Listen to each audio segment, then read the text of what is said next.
Basically, JoGuru is based on two different concepts. One is, there is plethora of content on the web. What happens is when any user searches the web today, he doesn't really get the required search results he wants, because the search engines today which are present do not take into consideration the user's preferences and his likes. So what we intend to do is we intend to take into consideration those particular recommendations and those particular likes and dislikes of the user, and then give out results which are much more specific to the user, trying and filtering the vast amount of content which is in the net and trying and give it to the user in a much more coned manner, much more specified manner, so that he can get results what he wants. So that is one intention of JoGuru.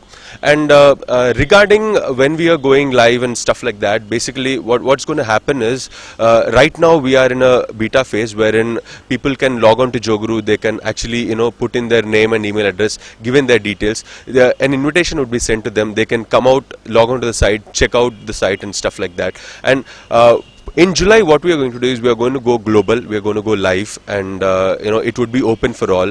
And we are also planning to have PR activities and marketing activities done in US and UK at the same time. And in India, we've already started our PR activities and marketing activities for about a month now, and we've been getting good responses. We've been getting close to about 20,000 page hits till now, and which we think is a pretty good number, for a very, very small website which we've started very recently.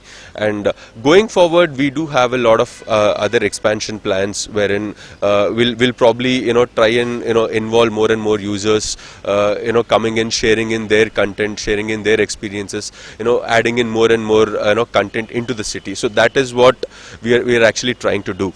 And there is one more concept of JoGuru which I would like to talk to you about, which is about trip planner. What happens nowadays is basically, when a user is trying to plan a trip with most of his friends today, what happens is you probably have a group, or you probably have a group on Facebook, or you probably have a group on Google.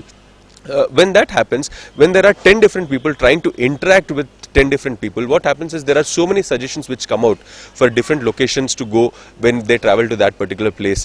What we are trying to do is we are trying to simplify that process and make it extremely simple, so that even if there are 1,000 people who are trying to travel to one particular location, it becomes extremely easy. Travel plan. What I do is I create a travel plan, I invite people who come into my travel plan, they join me and they start giving suggestions and we start creating trip. So it's a simple interface wherein, say for example, if a user A wants to suggest a particular place to me, he can just push in a suggestion to me. If I accept that suggestion, the travel plan automatically gets changed. If I reject that suggestion, the travel plan remains as it is, and that is what makes it much more easier. So even if there are 1,000 users, what happens is the travel plan becomes very, very simple, and the first look user looks at it, he can actually see the complete travel plan.